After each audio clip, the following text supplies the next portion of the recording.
जय हिंद। हम YouTube पर एक वीडियो देख रहे थे जिसमें वीडियो था खान सर का। वो खान सर वीडियो में बता रहे थे कि माइकल फैराडे ने विद्युत का आविष्कार किस प्रकार से किया था। तो चलिए पहले उनके हम वीडियो देखते हैं, फिर उसके बारे में बताएंगे कि वीडियो में क्या सही है क्या गलत है। चलिए वीडियो को देखते हैं। पहले फैराडे ने कहा तब मैग्नेट से करंट भी तो पैदा हो सकता है। फैराडे ने क्या कहा? तो भैया जब करंट से मैग्नेट पैदा होगा तो मैग्नेट से करंट भी पैदा होगा। तो लोग हंसने लगे, देखो देखो देखो कोई चीज बोलते, ला चुंबक लाओ फैराडे पैदा कर दे करंट। तू लेके चुंबक, कई साल तक वो चुंबक लेके परेशान था, समझ आ गया कि नहीं आ गया? लेकिन बाद में उसको रियलाइज हुआ एक करंट में दो चुंबक लिया यहां पर, अब परेशान था इसको आगे पीछे करके करंट से पैदा ही नहीं हो रहा था करंट। एक दिन घुसिया के ना कई को मैग्नेट रखा था, यहां मैग्नेट था ए बी, एक दिन झनक के घुसियाया, कहा कि ससुरा ना इसमें से करंट आता है ना इसमें से करंट आता है, आई बिजली का बल्ब है जलने का नाम ही नहीं लेता, कहां से करंट आएगा? दो चुंबक रख लेंगे। झनक के मैग्नेट फेंका इसे ना, एगो तीसरा मैग्नेट जब फेंका ये ऐसे गया इसके बीच से, फटाक से उजल गया। तो अब कहा कि रे भाई साहब धीरे धीरे ना हो तो पूरा हाई स्पीड में मैग्नेटिक फ्लक्स कटना चाहिए। कितना होना चाहिए? High speed. इसलिए जनरेटर में देखिएगा दो गो चुंबक के बीच में एक बड़ा धोधर चुंबक लगा देता है।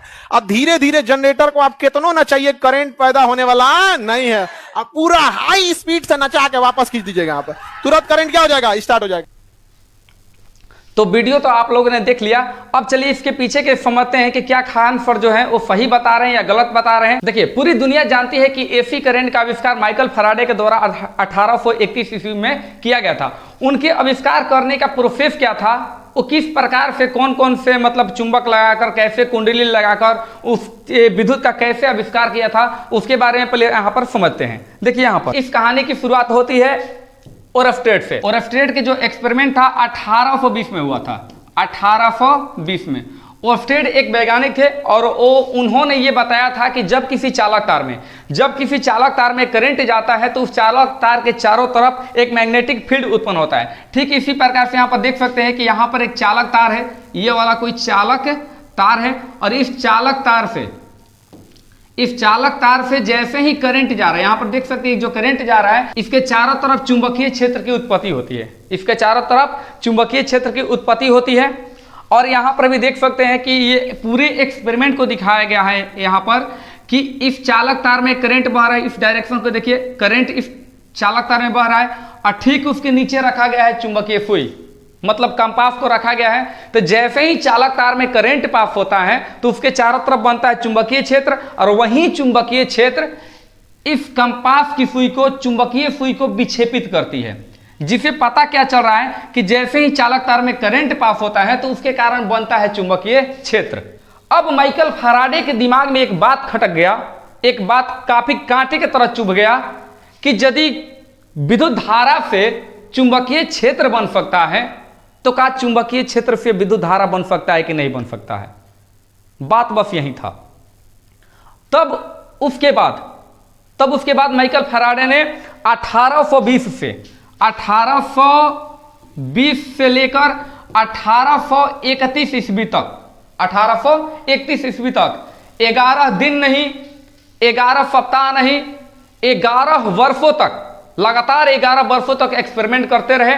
और एक्सपेरिमेंट के बाद में उन्होंने ये पाया कि चुंबक से भी विद्युत धारा बनाया जा सकता है। तो चलिए उसके पूरे कॉन्सेप्ट को समझते हैं। पहले देखिए खान सर के अकॉर्डिंग ये बात ये हो रहा है कि खान सर के अनुसार कि माइकल फैराडे ने विद्युत का आविष्कार कैसे किया था, वो अपने वीडियो में बता रहे हैं कि फैराडे ने दो चुंबक लिया था, ए, और एक यहां पर चुंबक लिया था बी।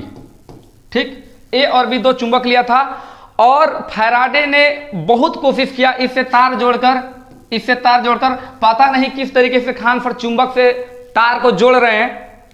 ये बहुत मतलब कि चिंता का विषय है कि चुंबक में तार कैसे जोड़ा जाता है, ये पूरी दुनिया को अभी तक तो समझ में नहीं आई है, शायद उनको समझ में आ गया होगा।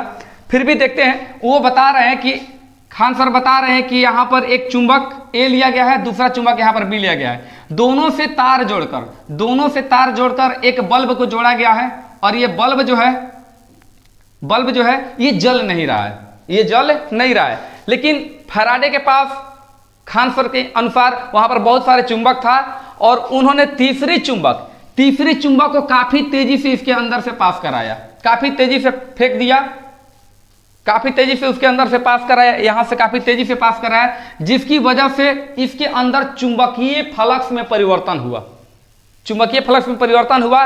और चुंबकीय फ्लक्स में परिवर्तन होने के कारण यह बल्ब क्या हुआ, जल गया। अब सवाल यह है कि क्या सिर्फ मैग्नेट की वजह से चुंबकों को लेकर हम लोग बिजली बना सकते हैं? ये पूरी वीडियो में यही बताया गया है। कहीं पर भी कॉइल, कहीं पर भी चालक तार की, कहीं पर भी मतलब कि तारों की जिक्र हुआ ही नहीं है। पूरे वीडियो में यही बताया गया है कि सिर्फ 3 चुंबक लिया गया है, चुंबक ए, चुंबक बी, और तीसरा जो चुंबक यहां पर फेंका गया था, तीसरा चुंबक जो फेंका गया था सी, वो सिर्फ यहां पर 3 को खाली चुंबके है।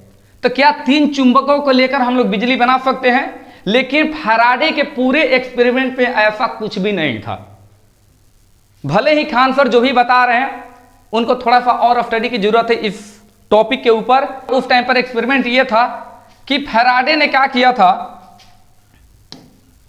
फैराडे ने किया था कि एक बहुत बड़ा तांबे की तार की कॉइल लिया था, तांबे का तार का कॉइल लिया था, यानी कि एक कुंडली लिया था, और उस कुंडली के द्वारा एक गैल्वेनोमीटर लिए थे।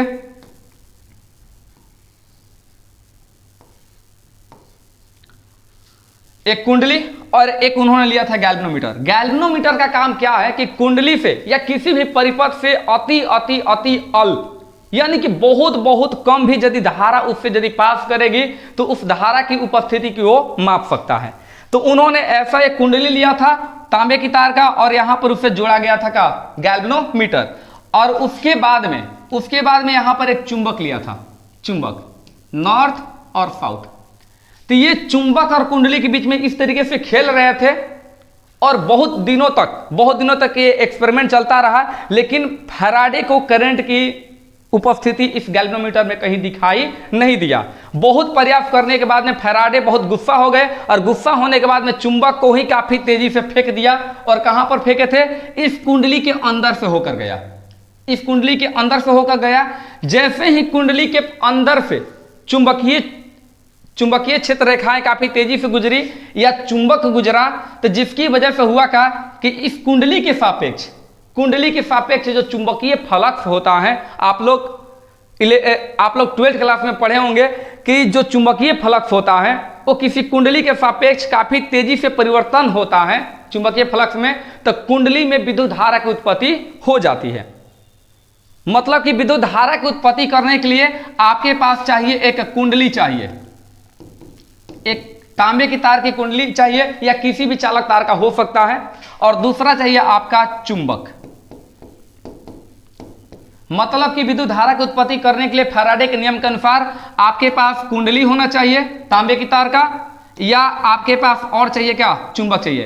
कुंडली और चुंबक, इन्हीं के बीच में, कुंडली और चुंबक के बीच में सापेक्षिक गति के कारण ही विद्युत धारा की उत्पत्ति हो सकती है, ना कि खाली 2 चुंबकों के बीच में तीसरी चुंबक को यदि गतिशील कराया जाए तो विद्युत धारा की उत्पत्ति होगा। तो यहां पर पूरी जो कॉन्सेप्ट बताए हैं खान सर, ये पूरा कॉन्सेप्ट जो है वो गलत है। आप गूगल कर लीजिए, दुनिया की कोई भी किताब उठाकर देख लीजिए, कहीं पर भी नहीं बताया गया है कि 2 चुंबकों के बीच में जब तीसरी चुंबक गतिशील होता है तो वहां पर उत्पन्न होता है विद्युत धारा। और देखिए एक और इसमें बात बताए हैं, इसमें उन्होंने ये बताया है कि 2 चुंबक तो लिया ही गया था, ए और बी 2 चुंबक लिया गया था, और इससे तार को जोड़कर एक बल्ब को जोड़ा गया था, और उन्होंने देखा था कि जैसे ही तीसरी चुंबक उन्होंने फेंका, इसके अंदर से तीसरी चुंबक फेंका तो बल्ब जल गया था। अब रहा बात है कि बल्ब के ऊपर हम सवाल काहे उठा रहे हैं। बल्ब के ऊपर सवाल हमारे उठाने के पीछे रीजन ये है कि ये जो एक्सपेरिमेंट है माइकल फैराडे का, वो समय था 1831 का समय था, 1831 का समय था, ठीक। और उन्होंने बल्ब लगाया था, अब बल्ब के जरिए करंट की उपस्थिति की पता करने की कोशिश कर रहे थे। लेकिन सवाल यहां पर यह है कि पूरी दुनिया जानती है कि बल्ब का आविष्कार थॉमस अल्वा एडिसन ने किया था। थॉमस अल्वा एडिसन ने किया था। और एडिसन का जो जन्म है, देखिए यहां पर गूगल कर सकते हैं, गूगल करके देख सकते हैं कि थॉमस अल्वा एडिसन का जो जन्म था वो 11 फरवरी 1847 को हुआ था। यहां पर देख सकते हैं कि एडिसन का जो जन्म है वो 11 फरवरी 1847 को हुआ था। और बल्ब के आविष्कारक यही थे। बल्ब को आविष्कार इन्होंने ही किया था। और माइकल फैराडे 1831 ईस्वी में बल्ब के साथ एक्सपेरिमेंट कर रहे थे। मतलब कि एडिसन जो बल्ब बनाया था, दुनिया में सबसे पहले बल्ब जो बनाया था, उसके जन्म लेने से पहले ही फैराडे के पास आ गया था बल्ब। कहां से भाई, कहां से बल्ब आ गया था? जो बल्ब बनाने वाला भी पैदा ही नहीं हुआ और आप बता रहे हैं कि वो बल्ब के साथ एक्सपेरिमेंट कर रहा था। कहां से बल्ब आया था? तो पूरी वीडियो में बस यही बात पता चल रहा है। देख सकते हैं यहां पर एक और बात यहां पर हम दिखा रहे हैं कि 21 अक्टूबर 1879 को, समय को ध्यान में रखिएगा कि 21 अक्टूबर 1879 ईस्वी को बल्ब बना था। 1879 ईस्वी को। अब माइकल फैराडे का एक्सपेरिमेंट हुआ था 1831 में। ये दोनों समय के जो बीच है 1879 और 1831, इनके बीच में बहुत एक लंबी समय है इसके बीच में, जो ऐसा संभव हो ही नहीं सकता है कि आविष्कार होने से पहले कोई इसके साथ एक्सपेरिमेंट कर सके। तो पूरी यही बात पता चल रहा है कि उनके वीडियो देखकर कि पूरे वीडियो में जो भी बात बताया गया है वो सरासर झूठ है। उनको थोड़ा सा और स्टडी की जरूरत है इस टॉपिक के ऊपर। हम बस यही कहेंगे कि जो भी बच्चे उनसे पढ़ रहे हैं या वो बच्चों को पढ़ा रहे हैं तो कम से कम स्टडी करके और बच्चों को बेहतरीन जानकारी दे। इसमें कोई शक नहीं है कि आप एक अच्छे टीचर हैं, लेकिन अच्छे टीचर के साथ साथ आपको थोड़ा स्टडी की भी जरूरत है।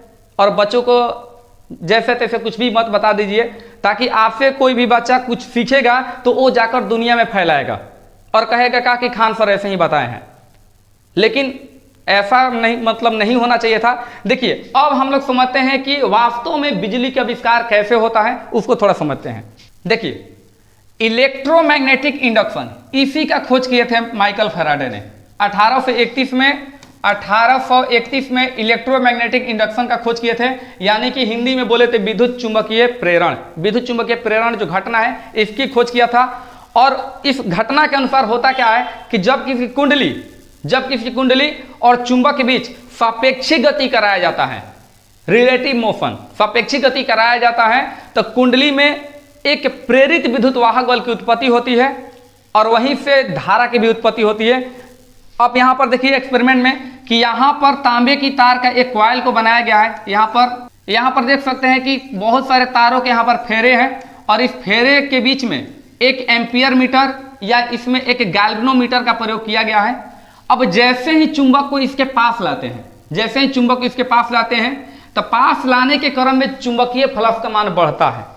जैसे ही चुंबक को इसके पास लाया जाएगा तो चुंबक से निकलने वाली जो चुंबकीय क्षेत्र रेखा है इस कॉइल से होकर गुजरेगी, जिसकी वजह से इस कॉइल में चुंबकीय फ्लक्स का मान काफी बढ़ेगा। लेकिन जैसे ही इसको दूर ले जाया जाएगा तो चुंबकीय फ्लक्स के मान में कमी आएगी। मतलब कि चुंबकीय फ्लक्स एक बार बढ़ रहा है, एक बार चुंबकीय फ्लक्स कम हो रहा है। इसका मतलब यह है कि चुंबकीय फ्लक्स में लगातार परिवर्तन के कारण इस कुंडली में क्या होता है कि विद्युत वाहक बल की उत्पत्ति हो जाती है। और यही जो कॉन्सेप्ट है वो ओरिजिनल कॉन्सेप्ट है विद्युत धारा उत्पन्न करने का। और फैराडे का भी यही बस एक्सपेरिमेंट था कि एक कुंडली लिए थे और एक चुंबक लिए थे और दोनों के बीच में सापेक्षिक गति के दौरान ही उन्होंने विद्युत का खोज किया था। लेकिन उस वीडियो में जो भी बताया गया है वो उस वीडियो में 1% भी सच्चाई नहीं है। तो मतलब बस यही है कि जब तक किसी कुंडली के सापेक्ष चालक तार के सापेक्ष चुंबकीय फ्लक्स के मान में परिवर्तन नहीं होगा तब तक बिजली का आविष्कार या बिजली की उत्पत्ति नहीं हो सकती है। सिर्फ चुंबकों की मदद से 2 चुंबक लीजिए, 10 चुंबक ले लीजिए, 100 चुंबक ले लीजिए, आपको जितना चुंबक लेना है ले लीजिए, खाली चुंबक की वजह से विद्युत धारा की उत्पत्ति नहीं हो सकती है। ये डंके की चोट पर हम कहेंगे कि पूरे खाली चुंबक के साथ विद्युत धारा की उत्पत्ति नहीं हो सकती है। और जो जनरेटर में भी बात बताए हैं, जनरेटर के अंदर जो स्ट्रक्चर क्या होता है, उन्होंने बताया है कि दो चुंबकों के बीच में एक धोंधा जैसा चुंबक लगा रहता है। दो चुंबकों के बीच में एक धोंधा जैसा चुंबक लगा रहता है और उसी चुंबक के काफी तेजी से गतिशील होने की वजह से उत्पन्न होता है विद्युत धारा। देखिए यहां पर जो दिखाया गया फिगर में एक सिंपल फिगर हम बनाए हैं, सिंपल स्ट्रक्चर बनाया है। यहां पर देखिए दो चुंबक होता है और दो चुंबकों के बीच में एक आर्मेचर आता है।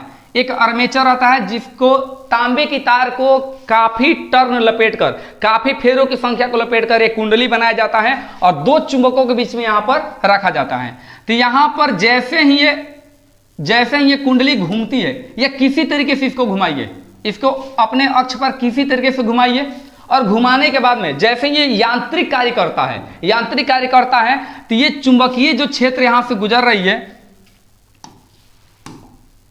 ये जो यहां से निकलकर चुंबकीय क्षेत्र इस तरीके से गुजर रही है, ये चुंबकीय क्षेत्र को बार बार वो कॉइल क्या करता है, काटता है। और काटने की वजह से उस कॉइल से होकर जो चुंबकीय फ्लक्स गुजर रहा है उसकी मान लगातार कम बेसी होता रहता है, जिसकी वजह से वहां पर इस कुंडली में एक प्रेरित विद्युत वाहक बल की उत्पत्ति होती है और उसी विद्युत वाहक बल की वजह से उसमें बनता है प्रेरित विद्युत धारा और वो धारा होती है एसी करंट। तो ये था खान सर के जो वीडियो बनाए हैं उनके द्वारा जो बताए गए जो बातें हैं विद्युत धारा उत्पत्ति के, और हम काफ़ी अच्छे से और जो रियलिटी है उसको काफ़ी अच्छे से बताए हैं। यदि भरोसा ना हो तो आप गूगल करके देख सकते हैं या किसी भी फिजिक्स के टीचर से या कहीं से भी आप पता कर सकते हैं। इसमें जो भी हम बात बताएं इसमें 1% की भी कोई त्रुटियां नहीं है, लेकिन उनका वीडियो में शुरू से लेकर अंत तक पूरा त्रुटि ही त्रुटि भरा हुआ है।